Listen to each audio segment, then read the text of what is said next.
So, good afternoon, all of you. Am I audible? Yes. Yes. Okay. So, time is over. So, shall we start our lecture? Yes, sir. Okay. Within 5 minutes or 10 minutes. Okay. Yes. For the derivation, I will use that whiteboard. Okay. Okay.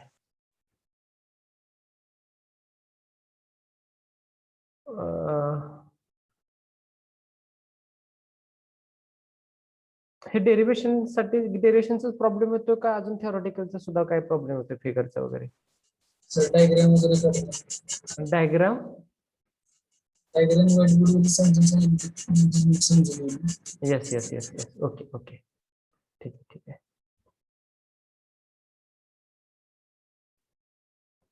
ते काय white बोर्डचं काय problem आहे I think तुम्हाला फक्त मॅथमॅटिक्सलाच ते use करत असतील प्रत्येक डिव्हिजनला फक्त एकच बोर्ड आहे नको ते असं ते ठीक आहे माझा प्रॉब्लेम आहे okay my screen is visible Yes, sir. Yes sir okay just I will explain once again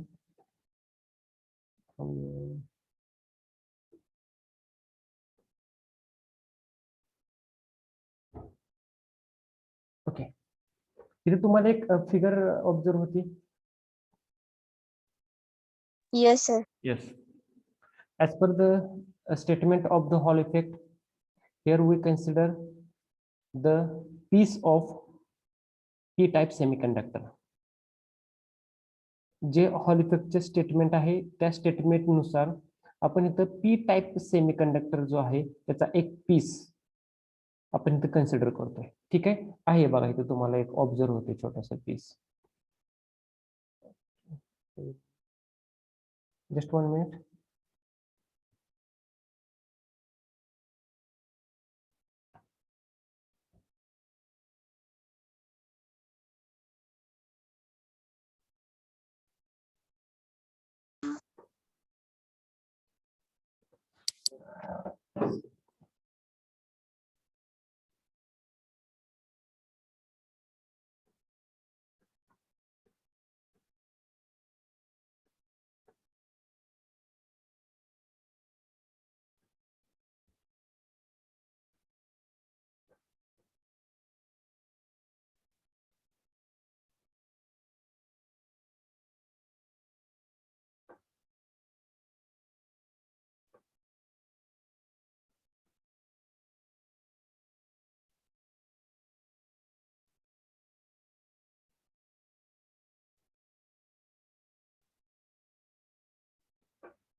okay माझी फिगर आता तुम्हाला एकदम क्लिअर आणि थोडीशी मोठी दिसते बरोबर आहे yes sir okay just we will discuss using the figure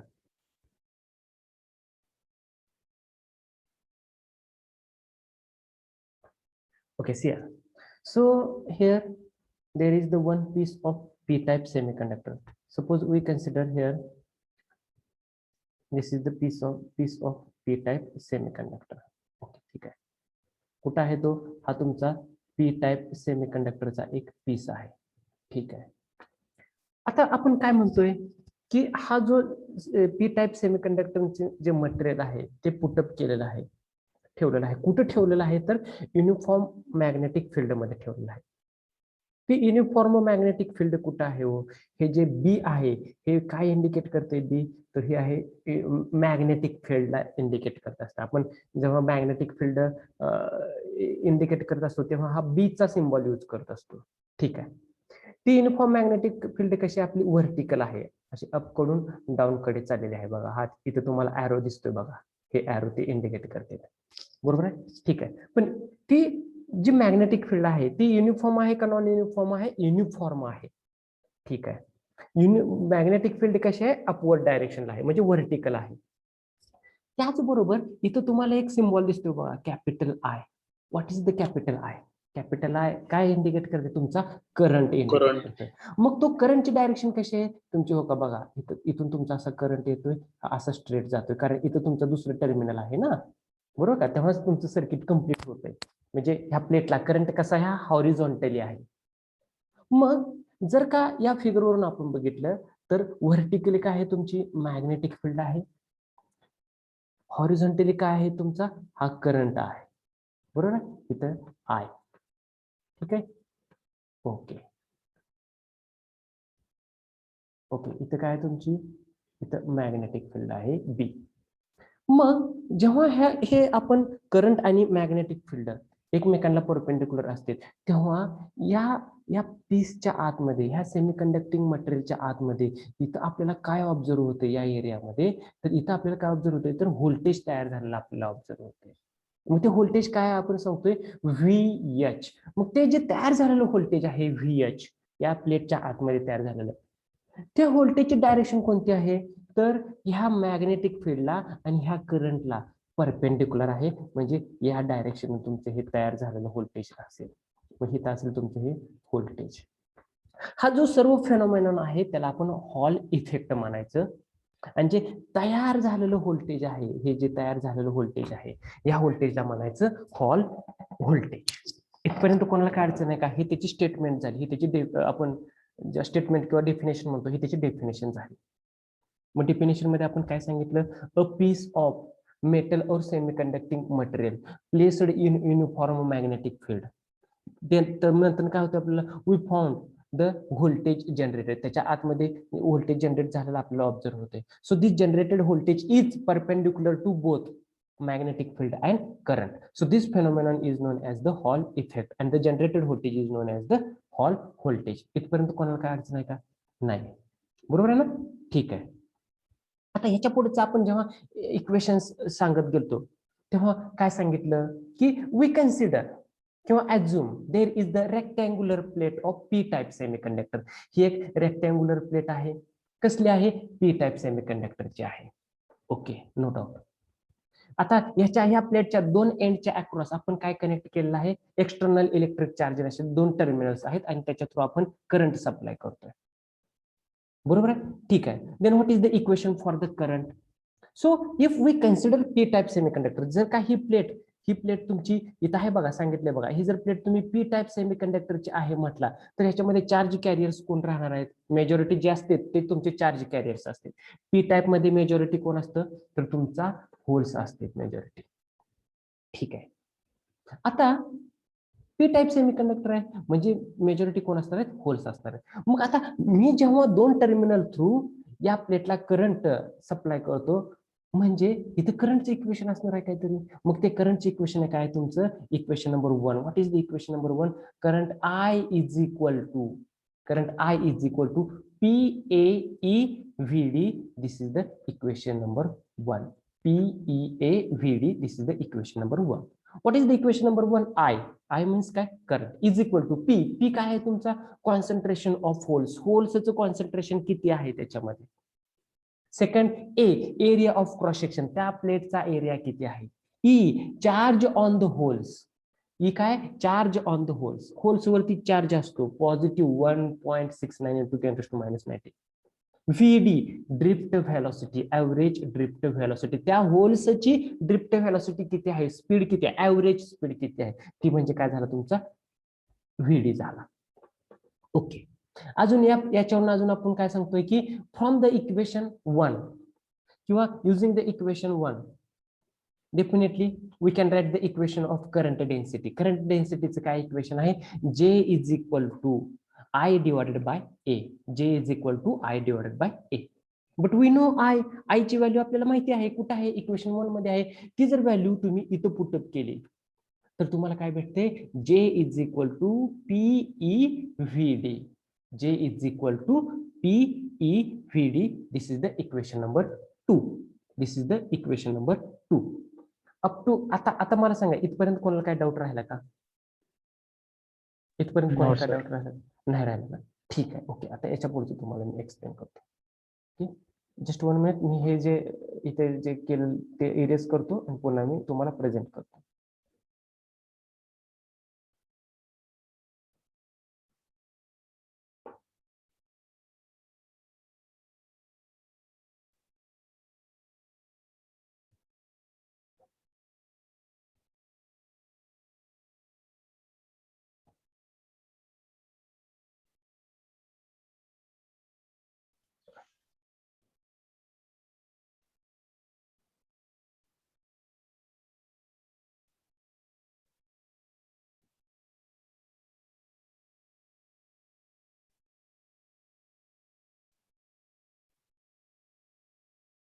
okay. आता याच्यानंतर आपल्याला काय सांगितलेलं आहे की 2 इम्पॉर्टंट स्टेटमेंट्स आहेत. Which are this 2 important statements? ते 2 इम्पॉर्टंट स्टेटमेंट कोणते आहेत बघा. Before application of magnetic field, magnetic field apply करायच्या आधी जे तुमचे होल्स आहेत, आता चार्ज कॅरियर्स कोण आहेत त्याच्यामध्ये होल्स आहेत, ते होल्स एफ आणि एफ डॅशला पॅरलली फ्लो होते. आता एफ आणि एफ डॅश काय आहे याच्यामध्ये? See here this is the F. What is the F? F means काय सांगितलं तुम्हाला? There is the 2 faces of that plate. ही जी प्लेट आहे या प्लेटला 2 फेसेस आहेत. So this is the F. F means front face, समोरची बाजू. and second one is the f dash. F dash is the rear face, means पाठीमागची बाजू. ठीक आहे. आता या प्लेटला माझा करंट कंटिन्युअस फ्लो आहे. याला माझा करंटचा काय आहे? कंटिन्युअस फ्लो चालू आहे. पण ही मॅग्नेटिक फील्ड आहे ना, मी अप्लाय करत नाही. मग काय होणार? तर या करंट मधून जे इलेक्ट्रॉन्स आणि होल्स येणार आहेत, ते जे होल्स आणि इलेक्ट्रॉन्स, हा जो करंट आहे ना, तो असा स्ट्रेट फ्लो होईल. कंटिन्युअस स्ट्रेट असा फ्लो होईल. या डायरेक्शन फ्लो होईल तुमचा करंट असा. म्हणजे तो पॅरलल कोणाला झाला? या एफ आणि एफ डॅशला पॅरलली फ्लो होईल. बट हे कधी झालं? Before application of a magnetic field. जेव्हा ही मॅग्नेटिक फील्ड अब्सेंट असेल, आपण मॅग्नेटिक फील्ड अप्लाय करत नाही तेव्हा. But when we apply the magnetic field, uniform magnetic field to that of the piece, ह्याच्या सेमीकंडक्टिंग मटेरियलला जर आपण युनिफॉर्म मॅग्नेटिक फील्ड अप्लाय केली, तर या करंट मधून जे होल येणार आहेत ना, ते होल डिफ्लेक्ट होते. डिफ्लेक्ट मीन्स ओढणे. Deflected towards the F side, पुढच्या बाजूला, एफच्या बाजूला डिफ्लेक्ट होते. आता जर होल्स, करंट मधून जर होल्स एका बाजूला आले आणि ते पुढच्या बाजूला पिलअप मीन्स चिटकणे, या सरफेस वरती, या फ्रंट साइडच्या सरफेस वरती ते काय झाले? पिलअप झाले, म्हणजे चिटकले. तर मला सांगा, राहिले काय मग? इलेक्ट्रॉन्स राहिले. इलेक्ट्रॉन्स राहिले का नाहीये? राहिले. होल्स जर बाजूला आले तर राहिले काय पाठीमागे? इलेक्ट्रॉन्स. आणि these electrons are deflected towards the rear face, means F dash side. जे इलेक्ट्रॉन्स राहिले पाठीमागे, ते पाठीमागच्या बाजूला, सेमीकंडक्टिंग मटेरियल पाठीमागच्या बाजूला जाऊन काय झाले? तिथं त्या सरफेस वरती पिलअप झाले, चिटकले. आता मी तुम्हाला काल एक्झाम्पल देतो बघा, सेलचं, बॅटरीचं. आता मला सांगा, जेव्हा मॅग्नेटिक फील्ड अप्लाय केली तेव्हा होल्स पुढच्या बाजूला आले, पॉझिटिव्ह चार्ज इथे येऊन थांबला, आणि निगेटिव्ह चार्ज कुठे गेला? या सरफेस वरती गेला. इथं तुमचे निगेटिव्ह चार्जेस जाऊन पिलअप झालेत. मग इथं समोरच्या बाजूला पॉझिटिव्ह चार्ज आणि पाठीमागच्या बाजूला निगेटिव्ह चार्ज जर का तिथं क्रिएट झाला, जनरेट झाला, तर डेफिनेटली या दोन्हींच्या मध्ये काय तयार होईल? पॉझिटिव्ह चार्ज आणि निगेटिव्ह चार्जच्या मध्ये काय तयार होईल? Yes yes. हा, सेलला 2 टर्मिनल असते, एक पॉझिटिव्ह आणि एक निगेटिव्ह. त्याच्या आतमध्ये काय असते? सेलच्या आतमध्ये व्होल्टेज असतं का करंट असतं? व्होल्टेज. मग बघा, इथं एका बाजूला निगेटिव्ह जवळ जातं आणि दुसऱ्या बाजूला पॉझिटिव्ह येतं, तेव्हा त्याच्या आतमध्ये व्होल्टेज तयार होतं. आणि आपण तेच डेफिनेशन म्हणतो, मध्ये सांगत असतो काय? तर आतमध्ये व्होल्टेज तयार झालेला आपल्याला ऑब्झर्व होतं, आणि त्याच व्होल्टेजला आपण म्हणतो हॉल इफेक्ट. त्याच व्होल्टेजला आपण कसं म्हणतो, hall effect, sorry hall voltage म्हणतो, सॉरी करेक्ट करा, हॉल व्होल्टेज म्हणतो. आणि ते व्होल्टेज आपण बघा या या या इक्विपमेंट थ्रू काय करतो, आपण मेजर करतो किती व्होल्टेज तिथं तयार झालेलं आहे. इथपर्यंत कोणाला काय डाऊट? आता हे होल्स इकडे कधी का आले, कशामुळे आले, आणि इलेक्ट्रॉन्स पाठीमागे कशामुळे गेले? बघा हे होल्स एफ साईडला कशामुळे आले आणि इलेक्ट्रॉन्स एफ डॅश साईडला कशामुळे? तर ते कशामुळे, तर लॉरेन्ट्झ फोर्समुळे गेले. कसल्या फोर्समुळे? लॉरेन्ट्झ फोर्समुळे. So there is the one equation for the Lorentz force. FL is equal to B into E into VD. B into E into VD. So that is B means magnetic field, E charge, VD is the drift velocity. See here, where is the equation that? Okay, इथं आहे बघा. F is equal to FL आहे. Actually this equation is FL. FL is equal to B into VD. Okay, आपण इथे सांगतो याच्या आतमध्ये काय सांगतोय की before the applying the magnetic field this material is everywhere neutral. म्हणजे होल्स आणि इलेक्ट्रॉन्स अपोजिट सरफेस वरती पिलअप व्हायच्या आधी ते मटेरियल कसं असणार आहे, सगळीकडे न्यूट्रल असणार आहे. but when holes fill up on the front side and electrons are fill up on the other side, that is the on the rear side, then what is the resultant? त्याचा resultant काय असेल? There is the electric field produced across the two faces. त्या दोन फेसेसच्या across काय होईल, तुमची electric field तयार होईल. आता ती इलेक्ट्रिक फील्ड आपल्याला बॅलन्स करायची आहे. For that there is the equilibrium condition. ती इक्विलिब्रियम कंडिशन काय असणार आहे तुमची? इलेक्ट्रिक फील्ड FE ला बॅलन्स कोण करणार? हा तुमचा force, Lorentz force. So this is the equation number 3. But we know या इक्वेशन नंबर 3 मधल्या FL ची व्हॅल्यू आपल्याकडे आहे. कुठं आहे FL ची व्हॅल्यू? इथं आहे. FL is equal to B into E into VD. FE ची व्हॅल्यू आहे का? नाही. So what is the FE? FE is equal to electric field charge into EH. What is the EH? Electric field. And हा electric force आहे. Sorry, FE means electric force. In electric force is equal to E, charge into electric field. But again, electric field EH म्हणजे काय तुमचा? VH divided by W. So this is the equation number 4. This is the equation number 4. So again, you go to the equation number 2. What is the equation number 2? J is equal to PE into VD. If we modify equation 2 for VD, then what we get? We get VD is equal to J divided by PE. J divided by PE. मग ह्या VD ची value काय आहे? J divided by PE. ही या VD ची value आपण कुठं put up करायची? इथं पुटअप करायची. कुठं? FL is equal to BE into J divided by PE. So what we get? We get FL is equal to BJ divided by P. इथलं E आणि हे E गेट्स कॅन्सल झालं. कोणाला काय डाऊट इथपर्यंत? सर इक्वेशन नंबर 4 रिपीट करा.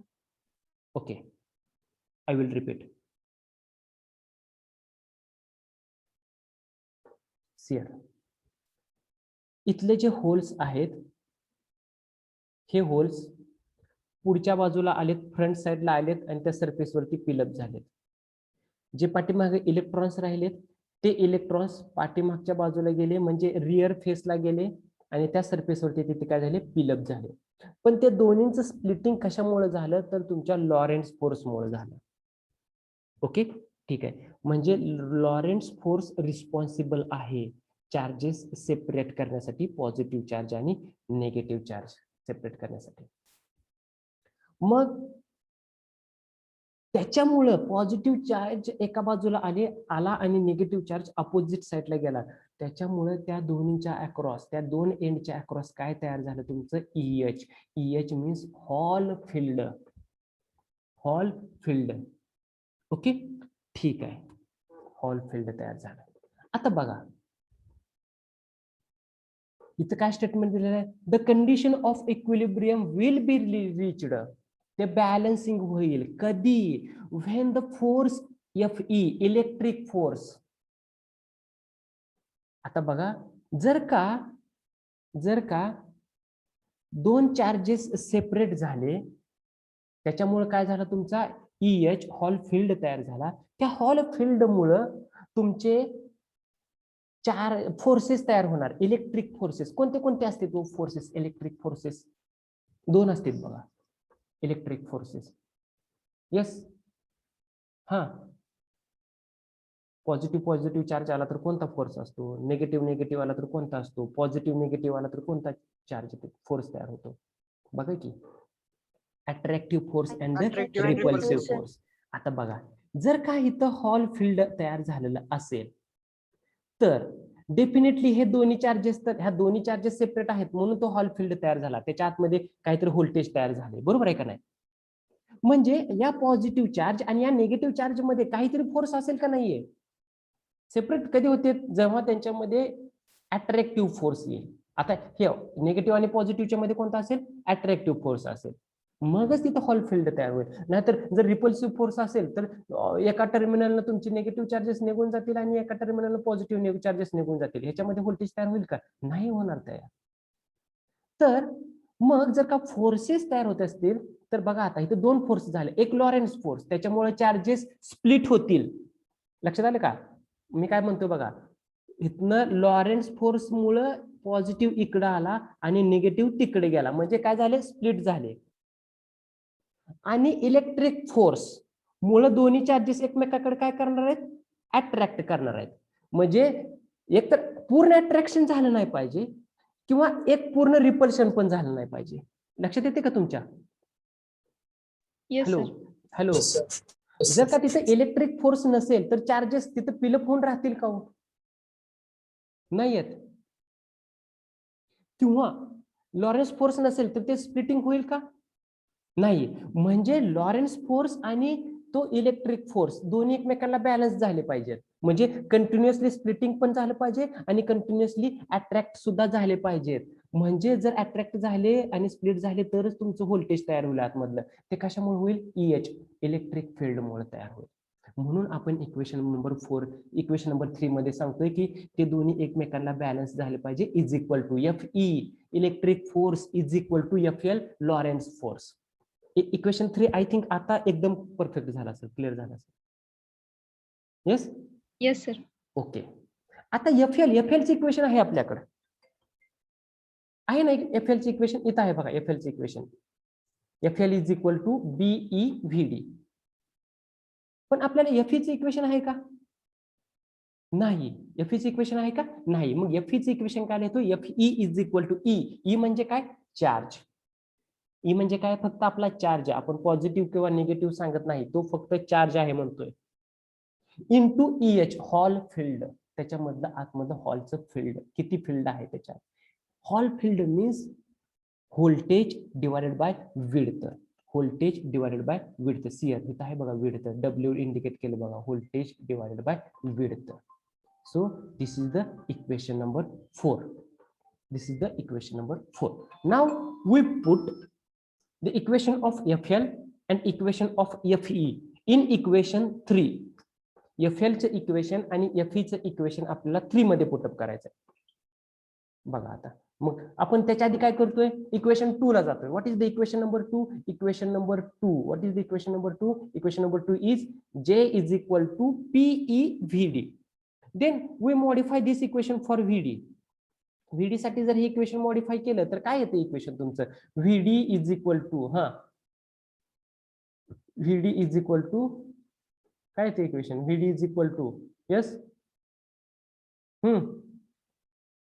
सांगा रे बाळांनो. My screen is visible? Yes, sir. Then what is the equation for the VD if we modify this equation? J for P. J divided by P into E. P into E. मग तुम्हाला VD ची value काय भेटली? J divided by PE. So put this value in this equation FL. FL च्या equation मध्ये ती value put up करा. कुठं? इथं VD च्या ठिकाणी. इथं पुटअप करा ती व्हॅल्यू ह्या VD च्या ठिकाणी इथं. So what is the FL? FL is equal to BJ divided by P. Means इथलं E आणि ते खालचं E गेट्स दोन्ही E काय झाले? कॅन्सल झाले आणि काय भेटलं तुम्हाला? FL is equal to BJ divided by P. This is the equation number 5. Okay, check it, इथपर्यंत करेक्ट करा. काय अडचण असेल तर अजून मला विचारू शकता. मी पुन्हा अजून एकदा रिपीट करतो.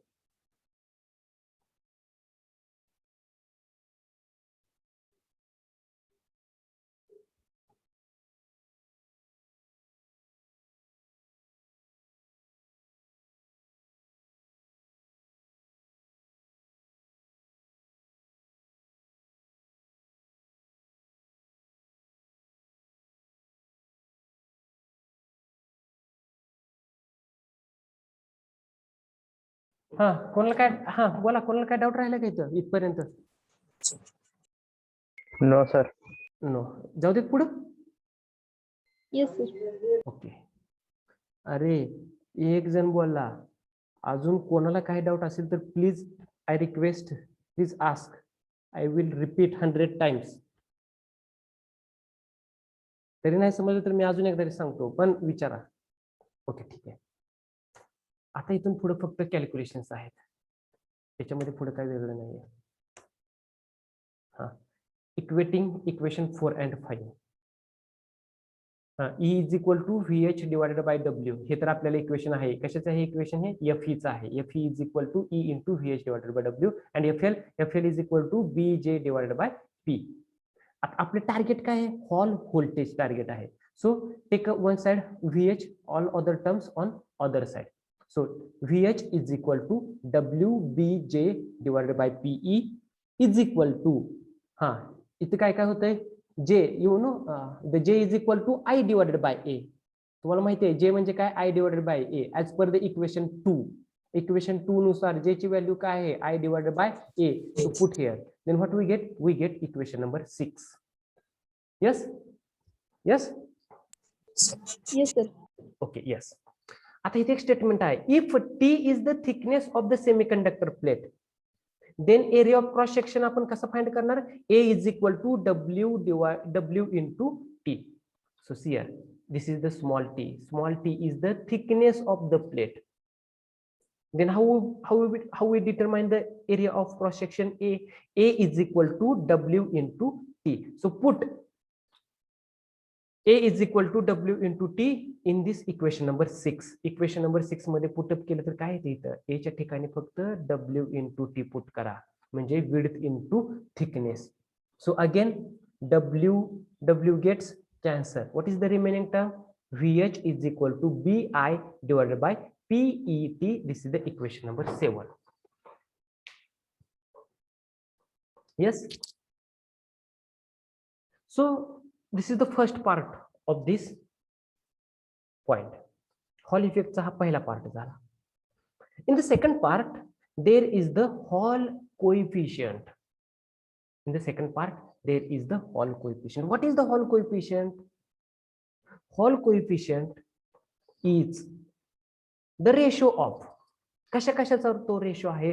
Hall field EH per unit current density per unit magnetic field. Hall field आपण कशाने इंडिकेट करतोय? EH ना. पर युनिट म्हणजे divided by current density J, per unit magnetic field म्हणजे B. So RH is the Hall coefficient. RH is equal to EH divided by J into B. But we know again EH is nothing but the VH divided by width, means W. So put these values.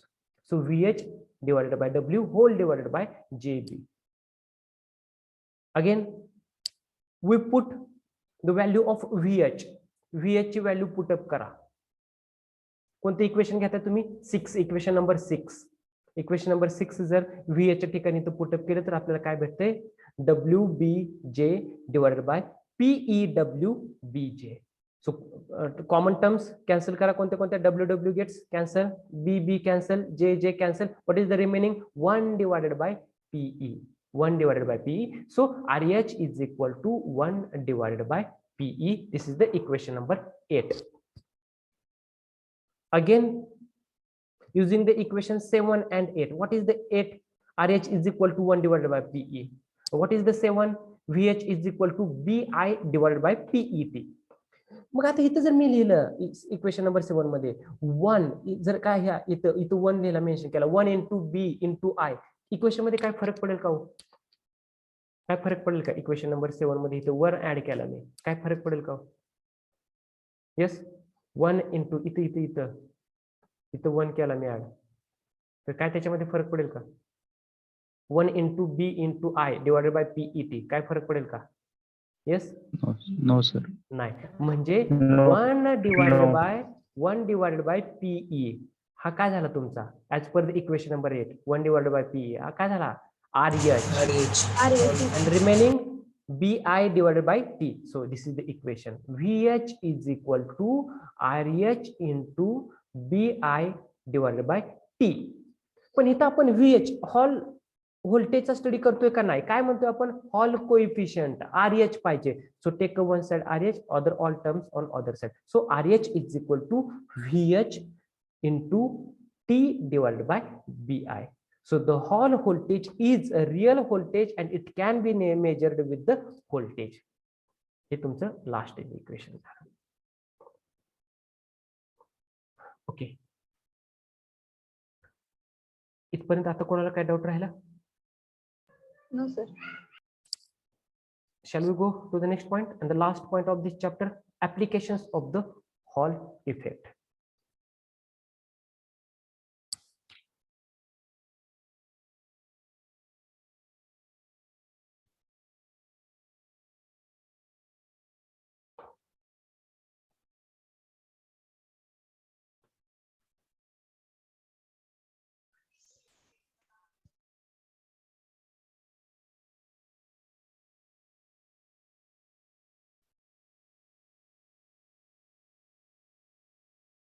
Okay, now we will discuss the last part of this chapter, that is the applications of Hall effect. Okay, what is the first application? What is the first application? See here.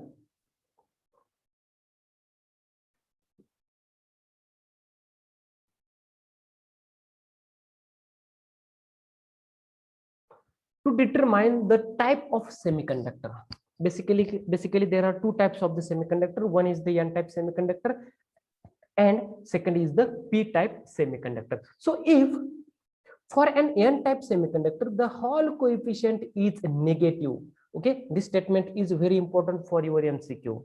For the Hall coefficient is negative for the N-type semiconductor. On the other side, Hall coefficient is positive for the P-type semiconductor. So again, these two sentences are very important for your MCQ. जर का तुमचा Hall coefficient हा positive आला तर तुम्ही कोणता semiconductor आहे म्हणणार? Yes, this is the P-type semiconductor. If your Hall coefficient is negative, then definitely you can say this is the N-type semiconductor. So the sign of Hall coefficient can be used to determine whether the given semiconductor is N-type or P-type. Okay, Hall coefficient चा फक्त सिम्बॉलच तुम्हाला सांगेल की तो N-type आहे की P-type आहे. म्हणजे मी तुम्हाला एक व्हॅल्यू सांगितली 1.6 into 10⁻⁻19, त्याच्या पुढे मी पॉझिटिव्ह लिहिलं तर तुम्ही काय म्हणणार? तिथं ते होल्स आहेत.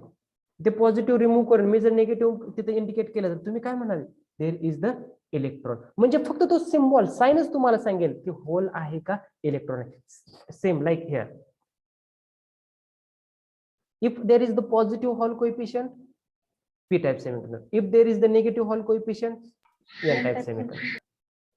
Yes, any doubt? Any question? No, sir. Okay. What is the second application? Determine of carrier concentration. जर का carrier concentration जर तुम्हाला determine करायचे असतील, then what is the again here there is the two symbols. इथं दोनच तुम्हाला symbol अजून तुम्हाला यूज करावे लागतील. काय आहे तिथं? Hall voltage is measured by placing two probe at the centre of the faces of the sample. Okay, for the P type जेव्हा तुम्ही चार्ज कॅरियर्स किंवा कॅरियर कॉन्सन्ट्रेशन डिटरमाइन करचाल तेव्हा RH हा प्लस लिहायचा, +1 डिवायडेड बाय पीई. प्लस इथं plus sign आहे. जर का तिथे N टाइप असेल तर इथं काय तुम्ही फक्त ऍड करायचं निगेटिव्ह साइन. काय ऍड करायचं? फक्त निगेटिव्ह साइन. पॉझिटिव्हला काय असतं होल्स पी, निगेटिव्हला काय असतं इलेक्ट्रॉन्स एन. इथं सुद्धा तुम्ही पुन्हा एकदा फक्त only change in the sign. If positive sign then there is the then this formula for the p type. If there is the negative sign then this formula for the n type. म्हणजे तुम्ही carrier concentration determine करताना फक्त sign use करणार. जर का तुमचा P type semiconductor असेल तर तिथे तुम्ही पॉझिटिव्ह साइन यूज करणार. जर का तुमचा एन टाइप सेमीकंडक्टर असेल तर तुम्ही निगेटिव्ह साइन यूज करणार. The last and the third important application of Hall effect is determination of mobility. So the conductivity of a metal is काय आहे सिम्बॉलचं नाव काय आहे? कंडक्टिव्हिटी कशाने आपण इंडिकेट करत असतो? कंडक्टिव्हिटी काय काय सिम्बॉल आपण काय यूज करत असतो? Sigma. Yes very good. Sigma. Sigma. Sigma काय इंडिकेट करत असतो तर कंडक्टिव्हिटी ऑफ दॅट मटेरियल. कंडक्टिव्हिटीचा सिम्बॉल काय sigma. Sigma is equal to p e mu. P e mu where mu is the mobility of carrier. Mu is the mobility of carrier. So here sigma is equal to what is the PE 1 divided by PE 1 divided by PE जर केलं तर आपलं काय येतं RH. So 1 divided by RH into mu. Again we can determine the mobility of the carriers. So mu is equal to sigma into RH or mu is equal to sigma into VHT divided by BI. Okay. Second last equation, again this equation is very important for your MCQ. MCQ ला हे second last equation आहे. ते equation बऱ्याच वेळा विचारलेलं आहे आणि हे सिग्माचं कंडक्टिव्हिटीचं इक्वेशन सुद्धा बऱ्याच वेळा विचारलेलं आहे. Conductivity sigma is equal to PE into mu. Okay, so this chapter is over. Okay, आज कोणी कोणी तुमची टीचिंग डायरी चेक केली? लिंक आलेत का नाहीत? आलेत सर. सर्व लिंक आलेत? कालच्या लेक्चर पर्यंतच्या सर्व लिंक आलेत का? आलेत, मी टाकलेत म्हणजे आलेत. ओके, दुसरी गोष्ट तुम्हाला नोट्स पाहिजे होत्या. मी पीपीटी आणि हे जे वर्ड फाईल आहे या दोन्ही फाईल्स ड्राईव्हला टाकलेल्या आहेत आणि त्या ड्राईव्हची लिंक तुम्हाला मी सेंड केलेली आहे. त्या टीचिंग डायरीमध्ये जो पुढचा पॉइंट पुढचा कॉलम आहे तो आहे तुमचा नोट्स. या नोट्स म्हणजे जे लिंक दिलेली आहे ती लिंक मध्ये तुम्हाला या चॅप्टरच्या पीपीटी प्लस वर्ड फाईल मधल्या नोट्स भेटतील. सोपं झालं नाही काय? अजून वेगळं करू देत? Hello, yes sir. नोट्स घेसाल तिथून? Yes sir. Yes, sir. Okay, ठीक आहे. What is the time? Okay, so only 2 points are remaining from this chapter. One is the your MCQ discussion and the second is the numericals based on this chapter. Okay, first we will take attendance. त्याच्यानंतर जर का आपल्याला time भेटला तर आपण याच्यावरची MCQ discuss करूया. तोपर्यंत तुम्ही उद्या आणि परवा 2 दिवस आहेत तुमच्यापाशी. 2 दिवसामध्ये तुम्ही नोट्स नोट डाऊन करून घ्या. त्याच्यानंतर आपण न्यूमरिकल्स डिस्कस करूया. ओके,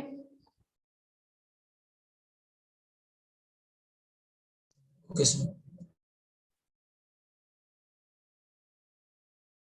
अरे हॉल इफेक्ट परत एकदा म्हणजे समजलं का? मी जे एवढं सांगितल्यासारखं परत नंतर नसेल समजलं तर अजून एकदा विचारा, आपण डिस्कस करूया.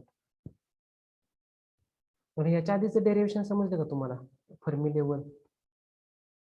Yes sir. म्हणजे मी ते हे यूज केलं नाही ना, पॅड रायटिंग पॅड यूज केलेलं नाही, त्याच्यामुळे बघा मग तुम्हाला ते समजलं का नाही. समजलं नसेल तर मला विचारा, पण असं नका थांबू.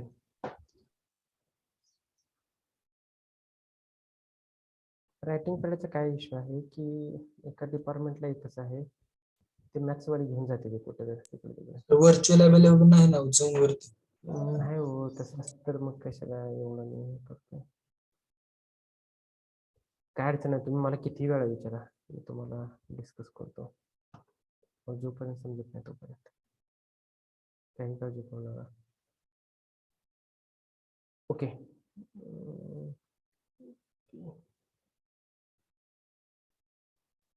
Number 1. Yes, sir. 2, Yes, sir. 3, Yes, sir. 4, Present. 5, Present, sir. 6, Yes, sir. 7, Yes, 7, sir. 8, Yes, sir. 9, Yes, sir. 10, Present, sir. 11, Yes, sir. 12, Yes, sir. 13, Present. 14, Yes, sir. 14, 1, 1, 4, Yes, sir. 15, Yes, sir. 16, Present, sir. 17, Present. 18, Yes, sir. 19, Yes, sir. 20, 20, 20, Present అయితే. Present, sir. 20. 21, 21, 22, 22, 23, Present, sir. 24, 24, 25, Present, sir. 26, 26, 27, Yes, sir. 28, Yes, sir. 29, 29, 30, Present. 31, Sir, 29 present. 31, Present. 32, 32, 32, 33, 29 present. Present, sir. अरे हो, yes, yes, 33, Present, sir. 34, 34, 35, Yes, sir. 36, Yes, sir. 37, Present, sir. 38, 38, 39, Present, sir. 40, Present, sir. 41, Yes, sir. 42, Present, sir. 43, 43, 44, Yes, sir. 45, Yes, sir. 46, 46, 47, Present, sir. 48, Present, sir. 49, 49, 50, Sir. 51, Yes, sir. 52, Yes, sir. 53, Yes, sir. 54, Yes, sir. 55, Present, sir. 56, Yes, sir. 57, Present. 58, Yes, sir. 59, Yes, sir. 60, 60, 60, Yes, sir. 61, Present, sir. 62, Yes, sir. 63, Yes, sir. 64, Yes, sir. 65, Present, sir. 66, Present, sir. 67, 68, Present, sir. 69, Yes, sir. 70,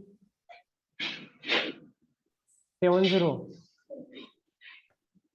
71. Present, sir. Okay, I call absent numbers. Please check it. 21, 22, 24, 26, 32, 34, 38, 43, 46, 49, 67, and 70. Sorry, 70, 70.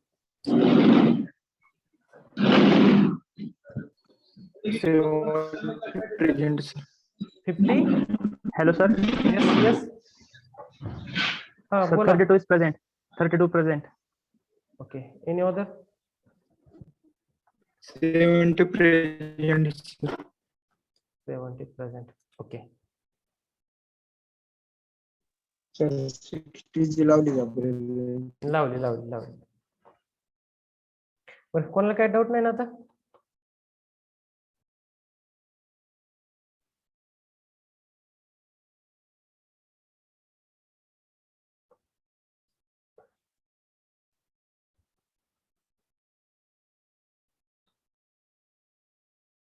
Okay. What is the first MCQ? A semiconductor that contain donor atoms and free electrons belongs to the type. First N type, second P type, third pure, and the last none of these. N type. N type. Semiconductor that contain donor atoms and free electrons. असा semiconductor की ज्याच्यामध्ये donor atoms असतात आणि free electrons असतात. त्या तो semiconductor कोणत्या टाइपचा असतो? एन टाइपचा असतो, पी टाइपचा, प्युअर की none of this? N type. So correct answer is the A, N type. In N type semiconductor, there is the donor atoms as well as free electrons. Okay. Second, according to band theory, metal has. According to band theory, metal has. Please read, be carefully. तुम्ही MCQ कधीही पहिल्यांदा read करायचं व्यवस्थित आणि नंतर तुम्ही MCQ check answers check करायचे options. What is the first A? Both conduction electrons and valence holes. Second, only valence holes. Third, only conduction electrons. Fourth, none of these. According to band theory, metal has. Which is the correct answer?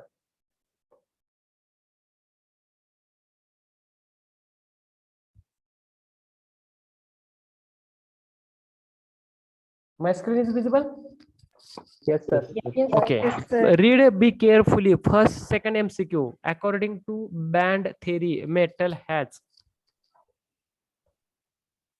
Only Option A, sir. Option A, both electrons and holes. Okay. Any idea? Any other? C option. C, only conduction electrons. Okay. Any other? Any idea? Option A. Option A. Okay. Option C. Option C. Okay. Option C, sir. Only conduction electrons. Okay. Okay. In classification of solids, there is three types. One is the conductor, second is the semiconductor, and third one is the insulator. Metals हे कोणाचे example आहे? Conductor, semiconductor और insulator. कोणाचे example आहे? Metals. Conductor. मग conductor मध्ये band मध्ये gap असतो का? कंडक्शन बँड आणि व्हॅलन्स बँड मध्ये is there gap? No gap. There is the overlapping conduction band and valence band. If there is the overlapping, means there is the no chance of holes. There is only electrons are present. So option C is correct. Only conduction electrons. लक्षात आलं का? का only electrons तिथे responsible आहेत? कारण metal मध्ये forbidden band हा absent असतो, त्यामुळे तिथे होल्स प्रेझेंट नसते. तिथं कंडक्शन साठी, करंट फ्लो होण्यासाठी फक्त आणि फक्त इलेक्ट्रॉन्स रिस्पॉन्सिबल असते. Only conduction electrons. C is the correct answer. Okay, go to the third. acceptor type semiconductor is formed by adding impurity of valency. A5, B4, C3, D2. C3. Any other?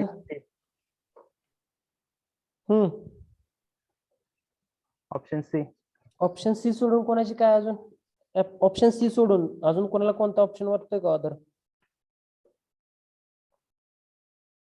acceptor type impurity.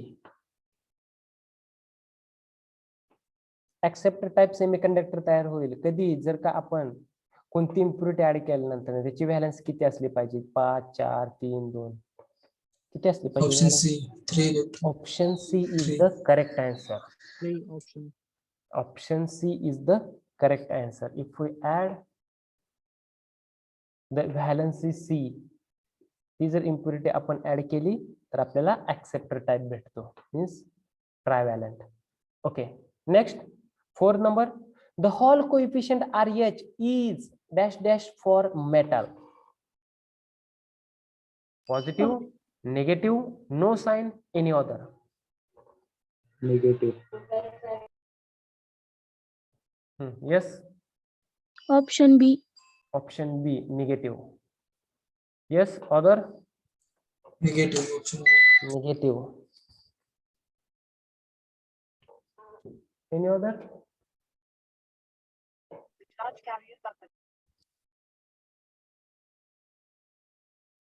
Hmm.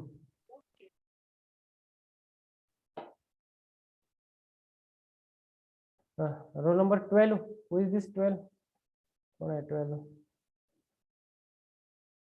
Nikam. Which is the correct answer?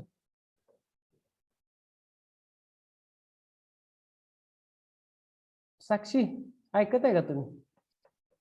आहेत का present? Yes, sir. Okay, हा कोणता answer बरोबर आहे?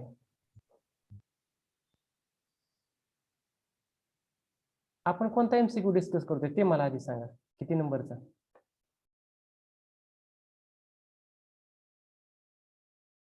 Roll number 13. किती नंबरचा MCQ आपण discuss करतोय? Roll number 13, 13. अभिषेक. अभिषेक आहे का प्रेझेंट? अभिषेक, Yes, sir. किती नंबरचा एमसीक्यू आपण डिस्कस करतोय? 4 number. Okay, which is the correct answer? Negative. Option B negative. Why negative? 14, roll number 14. Why negative? 14. Deepak, का निगेटिव्ह?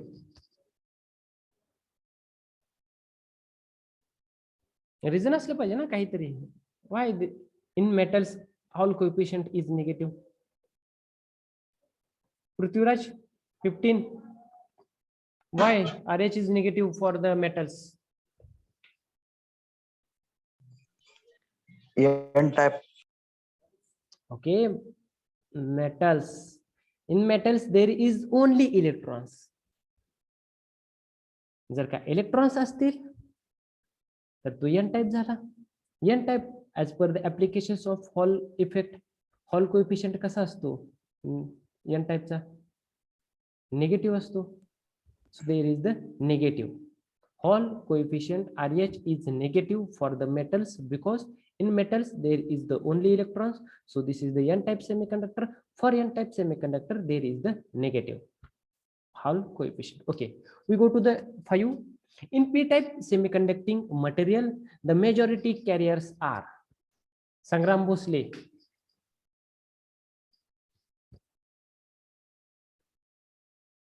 Yes, sir. सांगा आन्सर काय आहे?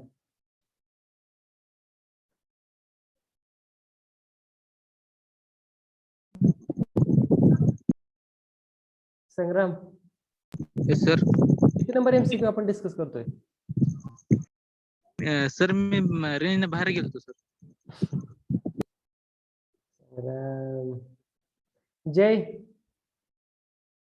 Roll number 17. Yes, sir. Yes, tell me. The correct answer. B. B. Electrons. Yes? Yes or no? No, sir. False. no, sir. False. Jai just अरे थांबा रे. जय, Yes, sir. कोणता MCQ आपण discuss करतोय सध्या? Fifth. 5th. P type मध्ये जास्त holes असतात का इलेक्ट्रॉन्स असतात? Hey, sorry, holes. होल्स असतात काय? ओके, ठीक आहे. Ha, sir. So in p-type semiconducting materials, the majority carriers are holes. A is the correct answer for MCQ number 5. Okay, go to the 6. Semiconductor that contains acceptor atoms and holes belongs to the type. Please read be carefully. Then you go to the options. Semiconductor that contains acceptor atoms and holes belongs to the type. P-type. Chaitanya, P-type. B. B, P type. Yes, very good. In p type there is the holes and the acceptor atoms. So p is the b option b is the correct answer. So donor type semiconductor is formed by adding impurity of valency. कोणती impurity add केल्यानंतर आपल्याला donor type semiconductor भेटतो? Option C. 5. Option C is the correct answer, 5.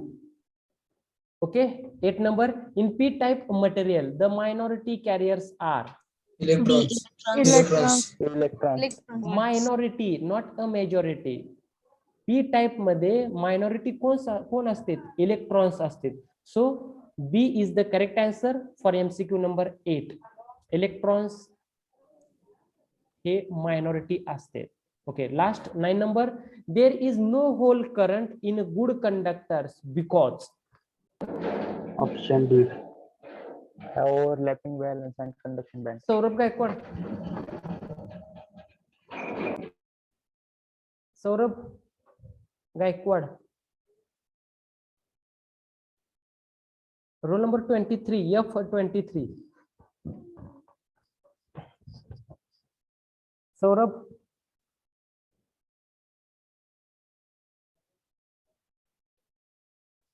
Saurabh पळून गेला नाही तर बोल नाही. ओम गवळी. Yes, sir. Which is the correct answer?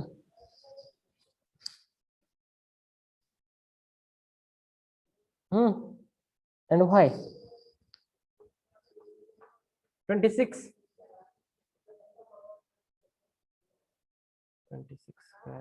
29. Aditya. Aditya. There is no hole current in good conductors because okay are full of electrons gas. Possibility आहे काही? नाही. No. Have large forbidden gap energy. Conductor मध्ये forbidden band No. Energy gap असते का? No, नसतो. no. No. No. Have no valence band. Valence band नसतो असं होईल का? नाही. What is the correct answer? Have overlapping option. valence and conduction band. Valence band आणि कंडक्शन बँड हे ओव्हरलॅपिंग असते त्यामुळे तिथे होल्सचा चान्स नाही. So D is the correct answer. Okay. Yes, sir. Okay, so today we stop here. In the next lecture we will discuss the remaining MCQs and the numericals. Okay, तुम्ही काय करा, ज्या notes मी तुम्हाला provide केलेत link through collect करा, note down करा. जे फॉर्म्युले असतील त्या सर्व फॉर्म्युले तुम्ही नोट डाऊन करा. आपण MCQs न्यूमेरिकल्स डिस्कस करूयात नेक्स्ट लेक्चरला. ओके. Okay, sir. ठीक आहे. Okay. I request all, not all, from roll number 24 to 48, roll number 24 to 48 तेवढ्यानेच इथं थांबा, बाकीच्यांनी एक्झिट व्हा मीटिंग मधून.